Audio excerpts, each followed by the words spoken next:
એને જોયું કે હારું આ ટ્રકમાં તો બખા છે, એટલે થોડો રાજી થાય એટલે ઘણા પૈસા આપી દે આને. એમાં આને પૈસા ભેગા કરી અને આને ટ્રક લીધો.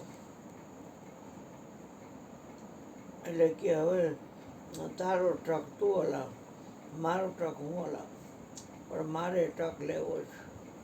ટ્રકના કેટલા પૈસા છે કાકા કે અરે ગમે એટલા થાય ને. ટ્રક લીધો કે જો તારો ટ્રક હતો ને હું કાયમ આવતો તારા ભેગો, તારે મારે ભેગું આવવું પડશે. ક્યાં જાશું? મારા કુળદેવી હર્ષિદમાં છે, એટલે કે પોરબંદર ધોરાજીથી પોરબંદર દરિયાઈ પટ્ટી અને પછી હર્ષિદ જાઉં છું. લાંબા લાંબા રોડ છે, અમે કોઈ ન આવે એવા રોડ. ટોલ આવજે એટલે તને ખબર પડે કે ટ્રક કેમ છે બધું.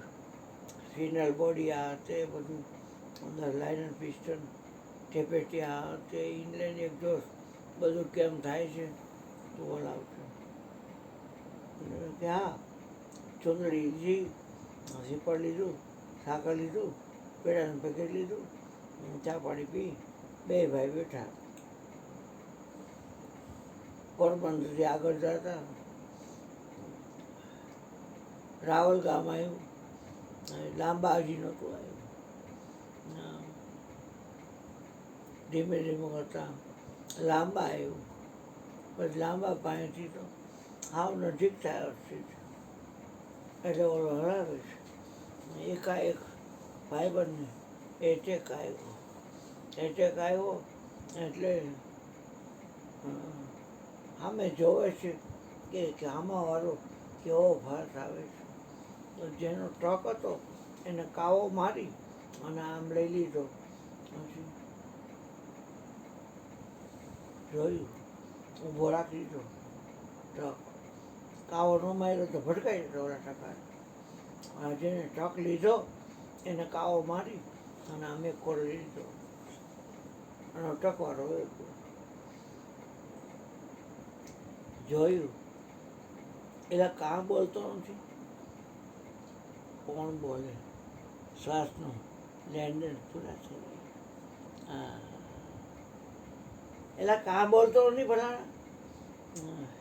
એ સાવજી કાં બોલતો નથી. એ સાવજી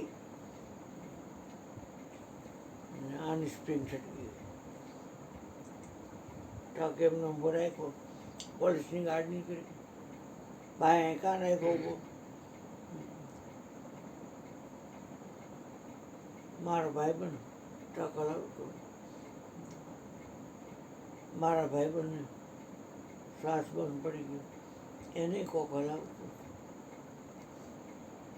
મારો ભાઈબંધ ટ્રક હલાવતો, એને કોક હલાવતો. નથી બોલતો મારો ભાઈબંધ. શું નામ છે? સૌથી કુદરતી પોલીસની ગાડીમાં ડૉક્ટર હતા. ચેક કર્યું તો આને એટેક આવી ગયો જોરદાર, આનું પૂરું થઈ ગયું છે.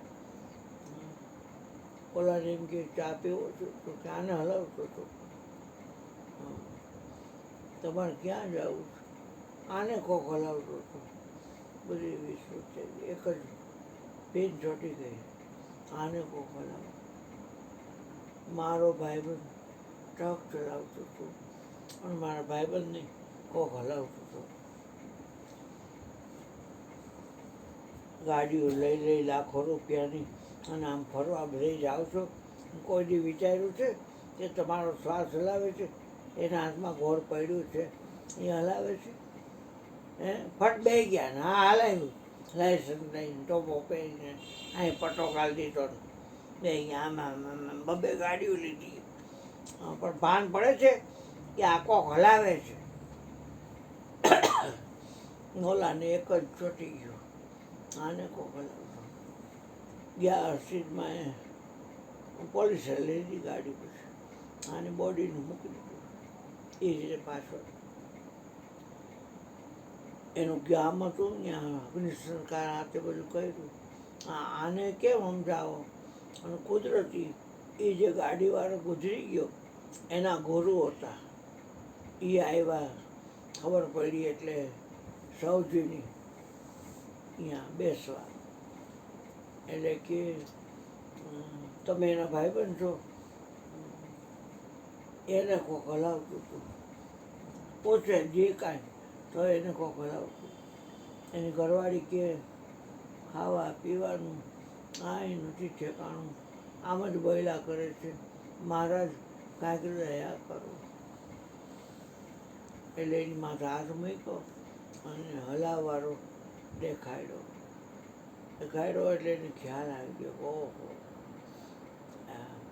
આની અંદર જે હલાવતો હતો એવડો જ મારી અંદર હલાવે છે શ્વાસને, એ જ બધાની અંદર હલાવે છે શ્વાસને. તો આ મારું તારું કેદી મૂકશું? કહેતું તો કહેતી હતી, ઊણો ઊણ કેદી મૂકશું, રાગદ્વેષ કેદી મૂકશું. પ્રગટની ભક્તિ કરો બાપ, પ્રગટની ભક્તિ કરો. હવે 11:05 થઈ. આપણે મયુરભાઈને કહ્યું કે તમારી અમૃતવાણીનો અમને લાભ આપો, અને આ વાતું તો કાંઈ એમ અજરા દરિયા ન જાય, થોડે થોડે થોડે રાજ પીવો. એક શ્વાસ વધે નહીં, એક શ્વાસ ઘટે નહીં. રાહ જોઈને બેઠા હો તોય એમ ખોટી ઉતાવળ કરતા નહીં. મારે જેટલા શ્વાસ લેવાના છે એટલા તો હું લેવાનો જ છું. તો ઊંઘ નથી આવતી તો હું શું કરું? હજુપાના લાભ જેડા છે, નીંદર નથી આવતી, મને તો નથી આવતી. સવાર પડ્યા આવે હે? સવાર પડ્યા આવે ના, આવતી જ નથી. મારા 3 વાગ્યા પછી આવે. જાગતો જ હોય એમને 24 કલાક જાગતો જ હોઉં. એક જ ધ્યાન બસ. હું તો જોઈ લઉં ગુરુજીને દીવા બળતા હોય. બહાર ગયો હોય, વળી આવે, ખરે ચોકમાં બેઠો હોય, ખુરશી રાખીને ફરી આમ બેઠો હોય કાં, અને એ કરતો હોય ને જેમ. મેં કાંઈ શીખવાડ્યું નથી કે આમ કર તેમ કર. મેં તો શીખવાડ્યું છે કે શ્રવણ કરો. શ્રવણે, સમજણે અને સત્સંગે કોઈ દી કોઈને દુઃખ નથી આવ્યું. ચિંતા કોણ કરે જેને વિશ્વાસ નથી? નહીં. ખોજી હોય તો તુરંત મિલ જાઓ, એક પલ કી તલાશ में. કહે કબીર, सुनो भाई साधु, सब श्वासन की श्वास में, या मैं तो हूँ विश्वास में. मौको कहाँ ढूंढे रे बंदे, मैं तो हूँ तेरे पास में. હું તારી પાસમાં છું. હાલે ચાલે બોલે બે ઉઠે લીએ દે. નામ તમારે કાયા પડે નહીં, તમે કરો છો કામ તમામ. બોલો ભાઈ, બોલ બેટા.